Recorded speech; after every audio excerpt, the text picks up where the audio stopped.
기원전 왕국 이집트와 21세기 왕국 북조선의 공통점은 무엇일까요? 다름 아닌 죽은 자의 시체, 즉 미이라의 통치입니다. 다른 점도 있습니다. 이집트는 관광객의 돈을 버는 미이라고 북조선은 인민들의 돈을 빼앗는 미이라입니다. 오늘 조선특파원TV는 금수산 태양궁전에서 주민들의 피를 빨아먹고 누워있는 조선의 투탕카멘, 즉 신이 된 인간 김일성과 김정일의 미이라와 그 괴물을 관리했던 탈북자의 사연을 소개합니다. 함께 평양 피라미드의 세계로 들어가 보시죠.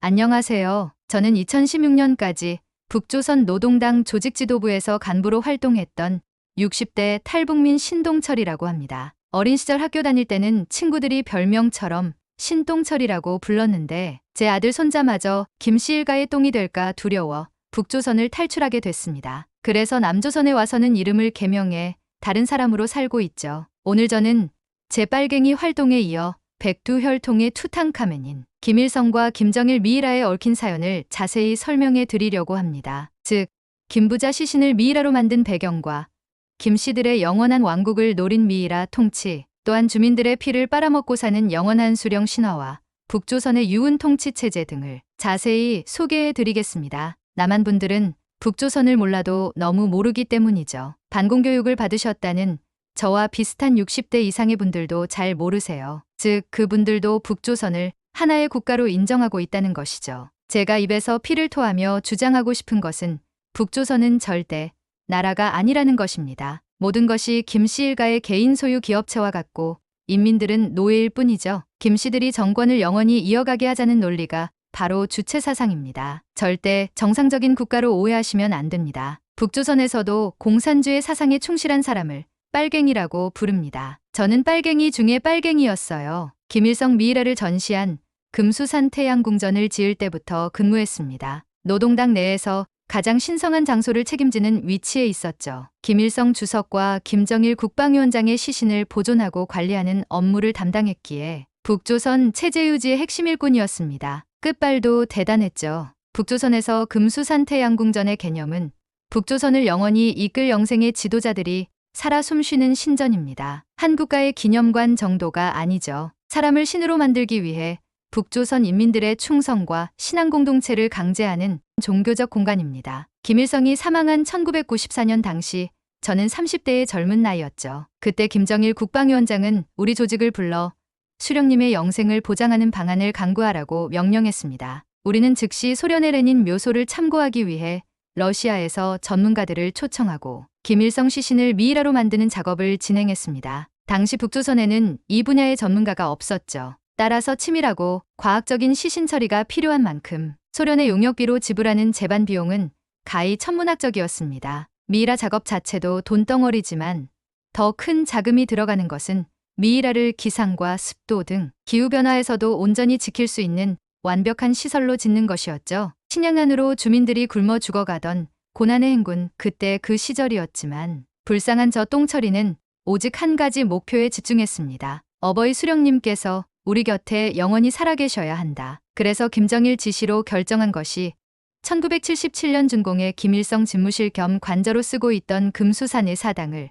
금수산 기념궁전으로 개조하고 김일성의 시신을 안치하는 공간으로 바꾸는 것입니다. 새로운 묘당을 건설하는 대신 기존 건물을 성역화하기로 하였고 이를 위해 내부 창문을 모두 막는 등 대대적인 리모델링을 진행했죠. 어떤 기후변화에도 수령님은 편안히 계셔야 하기에 고도의 과학적 기술을 보유한 전문가들, 특히 소련의 정치 지도자 레닌의 시신 보존을 담당했던 러시아 전문가팀을 초청하여 직접 김일성 시신을 미이라로 만들도록 했습니다. 이 과정에서 최소 1억 달러 이상의 막대한 자금이 투입됐죠. 당시 북한의 국내 총생산 GDP 규모는 1994년 154억 2천만 달러, 1996년에는 105억 9천만 달러였으니 무려 GDP의 1% 규모를 김일성 미이라 작업에 투입한 것입니다. 가히 상상할 수 없는 일이죠. 결국 북조선 기업체의 재정은 거덜이 났죠. 인민들이 도처에서 굶어 죽는 심각한 경제난이 닥치자 주체조선의 체면을 무릅쓰고 1995년에 처음으로 국제사회에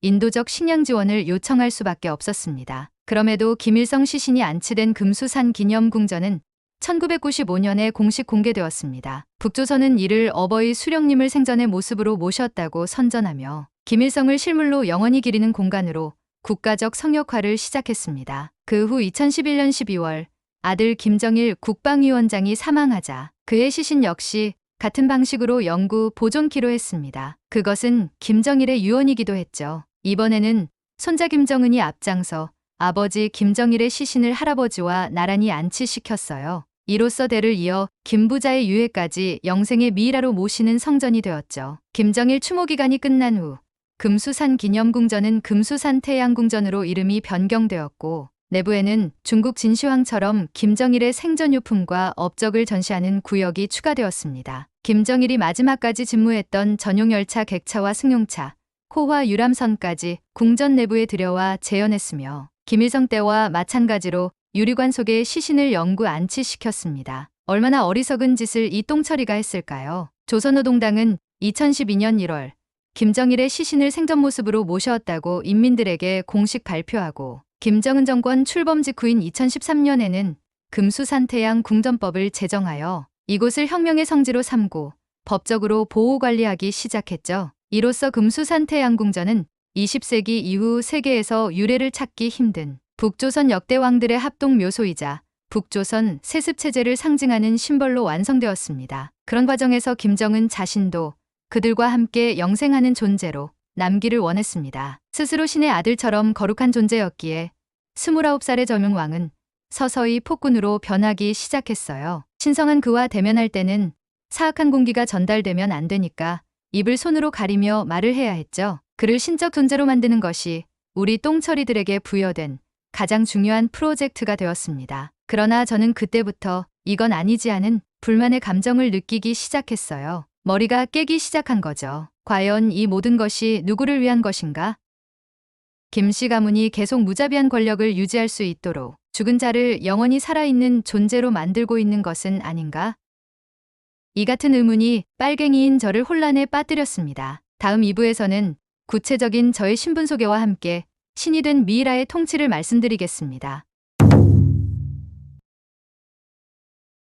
금수산태양궁전은 북조선이라는 김씨 왕국의 핵심 이념을 유지하고 미래로 나아가기 위한 중심축의 역할을 하고 있습니다. 북조선 정권이 북조선 전국의 김일성 김정일 우상화 작업으로 세운 35,000개 동상의 중심축이 되는 지점이죠. 따라서 고려시대와 조선시대 왕릉은 약과입니다. 그것은 우상화가 아닌 왕에 대한 추모와 존중을 나타내는 무덤일 뿐이었죠. 하지만 조선노동당의 우리 조직은 주민들이 김일성과 김정일의 시신을 신으로 느끼면서 절대적인 충성을 바칠 수 있도록 건축과 운영을 세밀히 설계했습니다. 또한 모든 주민들에게 참배를 의무화했고 중요한 명절마다 궁전 앞에서 대규모 충성 행사의 절을 3단계로 진행하도록 조직화했습니다. 이를 간단히 말씀드리면 첫 번째 절은 김부자의 영생을 기원하는 절입니다. 두 번째 절은 김부자의 혁명 위협을 계승하겠다는 맹세의 절이죠. 세 번째 절은 백두혈통을 끝까지 충성으로 받들겠다는 서약의 절입니다. 이 같은 참배는 전국 35,000개 동상에도 매년 매일 똑같이 적용시키고 있죠. 2025년 새해를 맞아서도 북조선의 모든 일꾼들과 간부들, 노동근로자, 인민군장병, 청소년 학생 등의 노예들은 각지에 있는 김일성 김정일 동상을 참배했을 것입니다. 김일성의 대를 이어 김정일 시신을 백두혈통, 지도자의 미이라로 보존한 가장 큰 목적은 체제의 정당성과 권위 유지를 위한 정치적 상징물을 조성하기 위한 것이죠. 김일성 김정일 같은 절대 권력자의 육신을 사후에도 훼손 없이 보존함으로써 마치 그들이 영원히 살아있는 불멸의 신처럼 인민들에게 인식시키려는 효과를 노린 것입니다. 실제로 북조선은 김일성 사후 그를 공화국의 영원한 주석, 김정일을 영원한 총비서로 추대하여 죽어서도 그 지위를 유지토록 추서했습니다. 이를 뒷받침하기 위해 두 사람의 시신을 현실 세계에 그대로 남겨둠으로써 지도자의 영속성을 과시한 것입니다. 그것이 북조선 선전 매체가 걸핏하면 위대한 수령님은 우리와 함께 영생한다고 선전하는 이유입니다. 형식적일지언정 우리 똥처리 일행은 북조선 내 다양한 학자들의 의견을 수렴하는 공론화 과정도 거쳤습니다. 당시 역사학자들도 충성 경쟁에 나서 수령님이 우리와 영생한다는 것을 직접 체험할 수 있는 공간의 구현이 필요했고 어려운 시기에 돌아가신 지도자를 위해 인민들이 최선을 다함을 보여주는 구심점 역할을 했다고 나팔을 불었죠. 남조선 말로 하면 다 짜고 치는 고스톱 아니었겠습니까? 결국 시신보돈 조치는 김정일과 김정은으로 이어지는 권력 승계 과정에서 김일성의 권위를 계속 현재 진행형으로 유지시키고 체제의 연속성과 혁명의 정통성을 선전하려는 정치적 의도로 추진된 것이죠. 아마 김주애가 후계자로 보위에 오른다면 똑같은 논리로 김정은에 대한 대대적인 우상화 작업이 되풀이될 것입니다. 남조선이라면 감히 상상도 못할 일이죠. 나라가 아닌 개인 기업체니까 가능한 짓거리입니다. 저는 이러한 우상화 작업을 20년이 넘도록 관리 감독해 왔어요. 물론 제가 싫다고 그 일을 거부할 수는 없습니다만 어리석게도 이똥철이는 그것을 영광으로 여기며 참배 자체를 신격화하는데 앞장선 것이 내내 부끄러울 뿐입니다. 막대한 돈을 들였으니 효과도 극대화하는 작업이 필요했겠죠. 따라서 인민들이 이곳에 들어설 때 정숙한 복장을 갖추도록 했고 궁전 안에서는 그 누구든 숨소리조차 조심하도록 신성한 분위기를 조성했습니다. 참배를 의무적으로 강요하는 인상을 주면 내면에서 반발심이 일어날 수도 있기에 우리는 인민들이 김일성과 김정일이 영생하고 있다는 것을 현실적으로 느낄 수 있도록 공기정화 시스템, 자동조명, 묘한 향 냄새와 신비스런 음악 효과까지 연출했습니다. 어두운 방 안에서 유리관 속 김일성과 김정일의 얼굴을 바라보는 순간 누구든 심리적으로 수령님이 살아 계시다고 착각할 수 있도록 설계했죠. 그것이 바로 김정은이 원하는 백두혈통의 후광 효과였습니다. 조선특파원TV 구독자분들은 이 모든 것을 철저히 기획된 사이비 종교 숭배 시스템으로 이해하시면 됩니다. 우리는 북조선 인민들을 교묘하게 세뇌시켜 수령님께서는 우리 곁에 영원히 계신다는 믿음을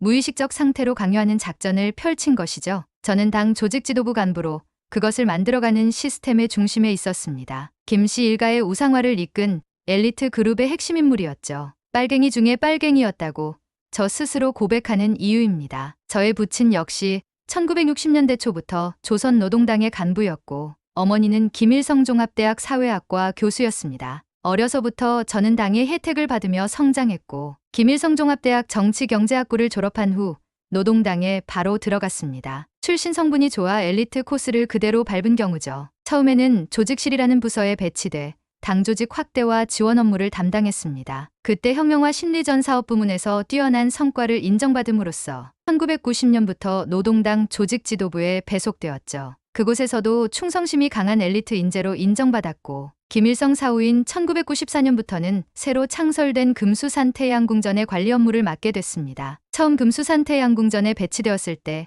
상당한 자부심을 느꼈죠. 그곳은 영원한 민족의 태양이신 김일성 원수님의 옥체를 보존하는 국가 최고의 성역이기에 김씨 일가 외에는 평양의 그 어떤 고위층들도 쉽게 접근할 수 없는 공간이었습니다. 김일성 주석의 혁명적 업적을 후대에 전하는 매우 중요한 공화국 사업이라고 믿었죠. 그러나 시간이 흐를수록 저 스스로 몇 가지 시스템의 모순을 직접 목격하고 체험하기 시작했습니다. 우선 주체사상의 창시자라는 김일성의 시신 보존과 우상화 작업에 매년 수십만 달러의 외화자금을 투입하는 것이 주민들의 굶주림과 직결된다는 사실을 알게 되었죠. 양심의 가책을 느끼기 시작한 겁니다. 둘째는 매년 수십만, 수백만 인민들이 전국의 김부자 동상에 울며 겨자 먹기로 참배하는 모습을 보며 이것은 순수한 존경심이 아니라 강요된 숭배라는 생각을 하게 되었죠. 셋째로는 이 미이라 작업은 1924년 소련의 블라디미르 레닌이 원조인데다 1969년 베트남의 호찌민,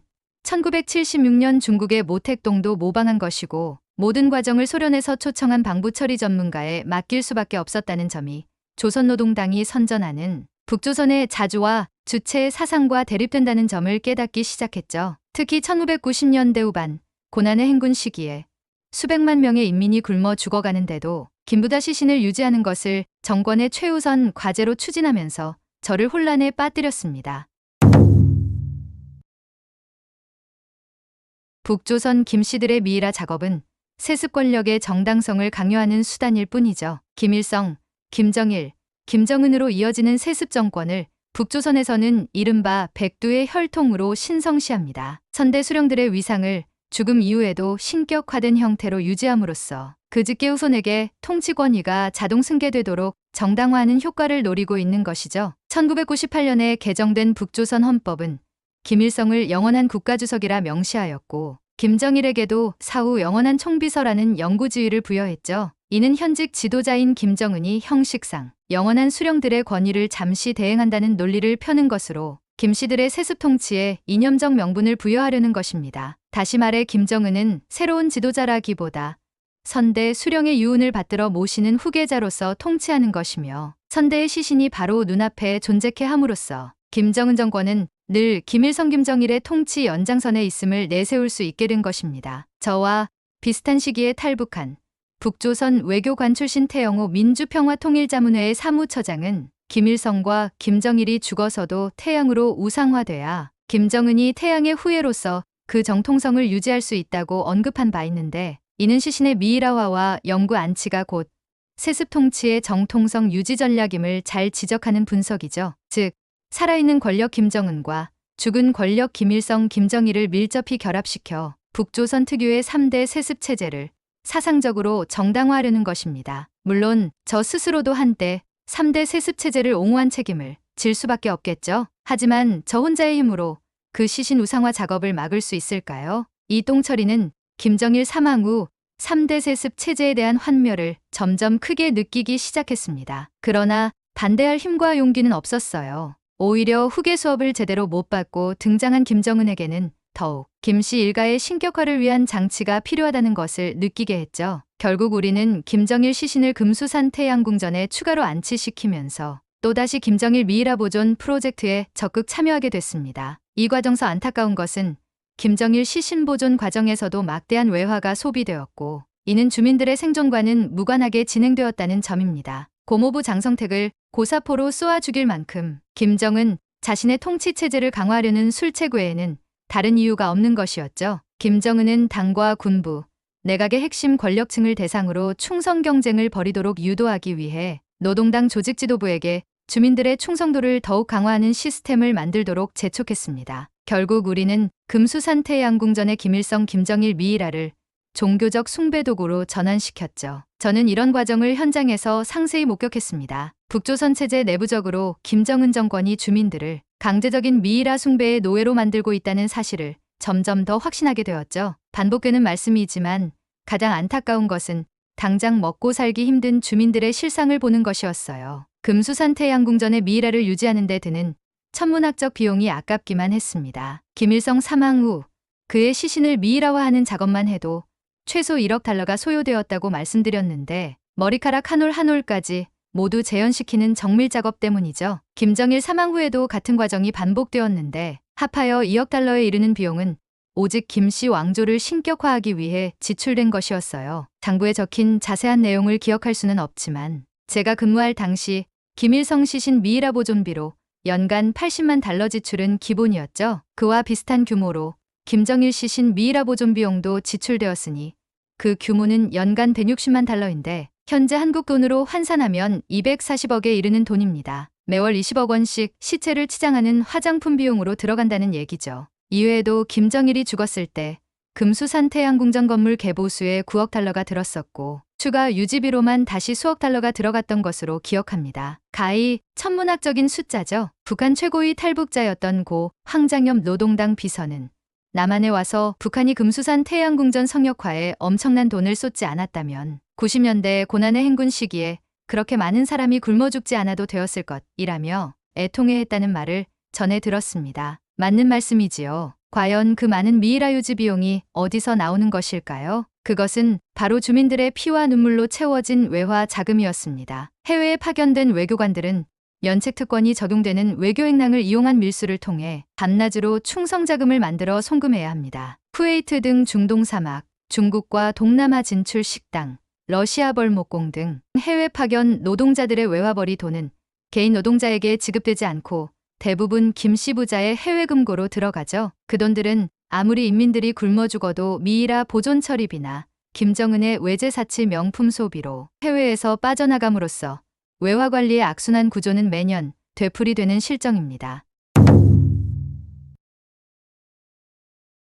세습체제에 대한 의심이 커지고 있었지만 제가 탈북을 결심하기까지는 많은 시간이 걸렸습니다. 그러다 결정적인 탈출 계기가 나타났죠. 2015년에 일어난 내부 동료 임철성이 총살당한 사건이었습니다. 그는 저와 비슷한 경력을 가진 금수산 태양궁전 관리부 소속의 당간부였습니다. 우리는 오랫동안 함께 일하면서 서로 신뢰하는 사이였죠. 그는 실무적인 능력이 뛰어났으며 저와는 체제에 대한 개인적 회의감도 조심스럽게 공유할 수 있는 몇 안 되는 인물이었습니다. 그가 숙청당한 이유는 단순한 실수 때문이었죠. 그는 한 메모지에 김일성 시신 보존 작업 중 발생한 방부 처리상의 기술적 문제와 복구에 필요한 소요자금을 추산해 적었는데 이는 체제 내에서 절대 용납될 수 없는 일이었습니다. 김정은 정권이 극심한 민생고 속에서도 시신 보존에 거액을 투입하는 이유는 이를 백두혈통 체제 유지 비용으로 인식하기 때문이었죠. 따라서 그 문제는 누구도 감히 토를 달 수 없는 부분이었습니다. 당시 우리는 내부적으로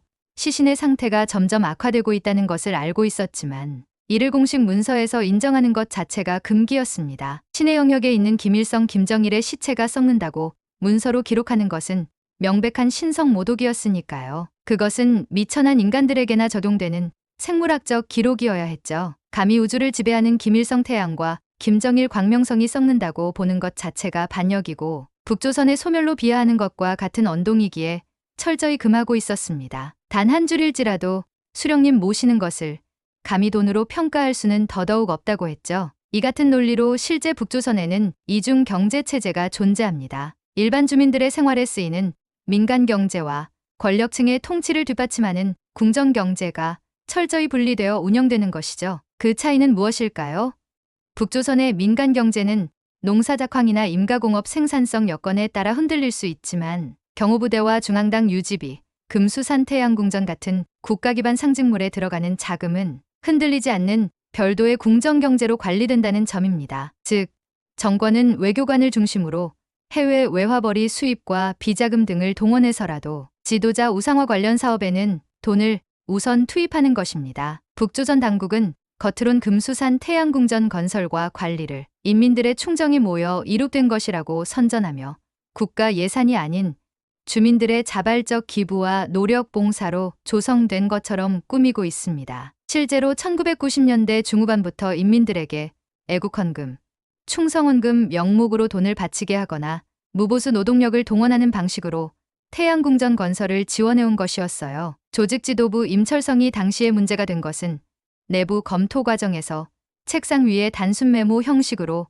시신 부패와 이해 처리 예산을 끄적인 것일 뿐인데 이것을 지나가던 정치지도원이 우연히 발견하게 됐고 그가 실수로라도 이를 민간 경제 방식으로 기록했다고 인정함으로써 그는 충성심이 부족하다는 비판을 받으며 직위 해제되었습니다. 하지만 이 일은 단순 사건 그 이상으로 확대되었죠. 당시의 상황을 보면 2015년은 당창건 70주년 기념의 해로 김정은은 모두 다 백두의 혁명 정신으로 최후 승리를 앞당기기 위한 총공격 전에 떨쳐나서자는 투쟁구호를 통해 체제 강화에 나설 때였습니다. 김정은은 자신의 집권 3년 차인 2014년을 당의 영도 밑에 강성국가 건설의 모든 전선에서 최후의 승리를 앞당기기 위한 토대를 튼튼히 다지고 조선의 불패의 위력을 떨친 빛나는 승리의 해라고 자화자찬했죠. 따라서 김정은은 당창건 70주년인 2015년을 혁명적 대경사의 해로 맞자며 모든 부문에서의 당적 영도와 전체 인민의 단결을 강조했고 그 실천당령으로 유일영도 체계 강화, 모든 당조직의 당정책 관철, 백두의 칼바람 정신 투쟁 방안을 언급했죠. 그것은 바로 김일성, 김정일로부터 이어지는 백두혈통의 혁명 투쟁 정신에서 나오는 것인데 비록 시체일지언정 김일성, 김정일이 부패한다는 표현은 감히 용서할 수 없는 체제 반역이라는 죄로 확대되고 말았습니다. 며칠 후 그는 보위부에 의해 체포되었고 몇 달을 요덕수용소에 있다가 2015년 9월 당창건 기념일 전에 혁명 위협을 훼손하는 반당 행위자로 공개 처형되었습니다. 저는 그의 숙청 과정을 보며 이 똥처리도 결국 같은 운명이 될 것이라는 것을 깨달았죠. 모골이 송연해졌습니다. 우리 노동당원들은 모두 북조선 사회주의 체제의 버팀목이었지만 북조선 백두혈통 체제는 우리를 언제든지 버릴 수 있었습니다. 그 순간 저는 더 이상 그 땅에 남아있을 수 없다는 확신이 들었죠. 이어서 저의 탈출 과정을 상세히 말씀드리겠습니다. 저는 2016년 말에 남조선으로 탈출에 성공했습니다. 탈북자 대부분 그렇겠지만 저 역시 그 과정은 말로 다할 수 없는 고난의 연속이었죠. 금수산 태양궁전에서 일하는 제 위치상 제가 사라진다면 당국이 즉시 추적에 나설 것이 분명했습니다. 저는 탈북을 결심한 후 가장 안전한 경로를 찾아야 했죠. 은밀히 러시아와의 외교 업무를 담당하는 간부들은 물론 평소 안면이 있는 김부자미이라 시신처리 전문가들을 통해 평양에서 러시아로 갈 기회를 엿보았습니다. 그때는 아직 제 끝발이 살아있을 때였지요. 문제는 저 혼자가 아니었다는 점입니다. 저는 아내와 아들, 며느리, 그리고 어린 손자까지 우리 가족 총 5명이 함께 탈출하기로 결심했죠. 위험하긴 했지만 자신도 있었습니다. 그래도 가족들에게는 남조선이라 말하지 않고 만일을 대비해 대규모 병마용을 발굴하고 있는 중국 서안의 진시황릉을 가게 됐다고 일단 둘러댔습니다. 그러면서 러시아와의 외교 업무를 담당하는 외무성 간부들을 통해 평양에서 러시아로 갈 기회를 엿보았죠. 이 과정에서 김부자 시신 처리를 담당하는 러시아 전문가와 기술진의 도움도 컸습니다. 마침내 금수산 태양궁전 관리와 관련된 외부 기술 협력 프로젝트로 러시아에 출장을 가는 기회를 만들었습니다. 러시아 관계자들은 당에 제출할 수 있도록 제가 현지로 가야 하는 이유를 자연스럽고 치밀하게 만들어줬죠. 그곳에는 참고 검토 지역으로 중국 서안도 집어넣었습니다. 이 과정에서 평양시당에 근무하는 아들은 눈치를 챘죠. 저는 노동당 조직 지도부의 인맥을 동원하여 가족들에게 외교 여권과 러시아 비자를 발급받을 수 있도록 사전에 조치했죠. 평양 순안공항의 출국 심사는 철저했지만 우리는 평양 내부에서 영향력이 있는 당 간부의 가족이라는 신분과 전 재산을 은밀히 처분한 제법 큰돈의 뇌물로 입막음을 한 결과 비교적 수월하게 통과할 수 있었습니다. 러시아 블라디보스톡은 북조선 보위부의 공작 활동이 활발하기 때문에 바로 남조선으로 갈 수는 없다고 생각했습니다. 우리는 위치 추적을 벗어나기 위해 다시 중국 흑룡강성으로 이동하여 하얼빈 북쪽의 치치하얼시 지역에 은신했습니다. 하지만 그곳에서도 북조선에서 고위직이었던 나의 신분이 드러날 경우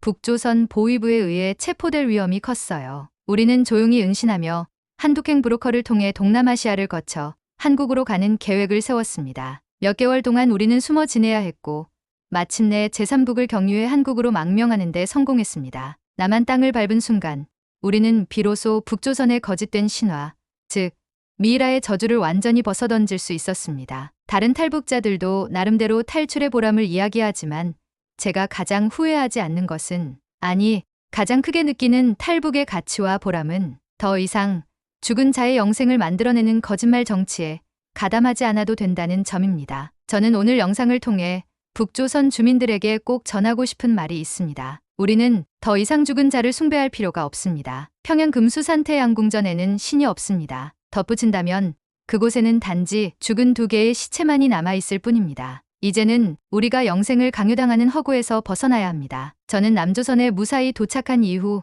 의도적으로 조용히 지냈습니다. 며느리 집안, 즉 사돈댁에 대한 걱정 때문이었죠. 이제는 군 출신인 사돈이 은퇴해서 평양을 벗어나 스스로 양강도 값산 고향 산골로 내려갔다는 소식을 들음으로써 비로소 안심하게 됐습니다. 앞으로 남한 생활은 북조선의 실상을 폭로하고 금수산 태양궁전 근무 경험을 바탕으로 북조선 체제의 허구성을 알리는 책 집필과 유튜브 활동을 해볼 예정입니다. 단순히 김정은 정권을 비판하는 것을 넘어서 북조선 주민들이 어떻게 진실을 깨닫고 체제 변화를 일으킬 수 있는지에 대한 고민을 공개적으로 하겠다는 차원이죠. 제가 남한에서 가장 크게 느낀 점은 자유는 단순한 경제적 풍요를 위한 것이 아니라 생각할 수 있는 인간의 권리를 회복하는 것이라는 점입니다. 제가 노동당 간부 경험을 바탕으로 북조선 인민들에게 전하고 싶은 메시지는 바로 금수산 태양궁전에는 신이 없다는 말입니다. 나는 생각한다. 고로 존재한다. 서양 철학자 데카르트의 말을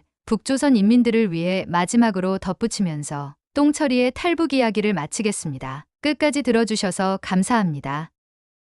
사연 잘 들으셨나요? 오늘 영상이 대한민국 자유민주주의 발전을 위한 것이라고 생각하시면 조선특파원TV의 구독자가 되어주십시오. 여러분의 의견을 댓글로 남겨주시면 큰 힘이 됩니다. 조선특파원은 북한의 민주화와 인권 증진을 위해 더욱 노력하겠습니다. 감사합니다.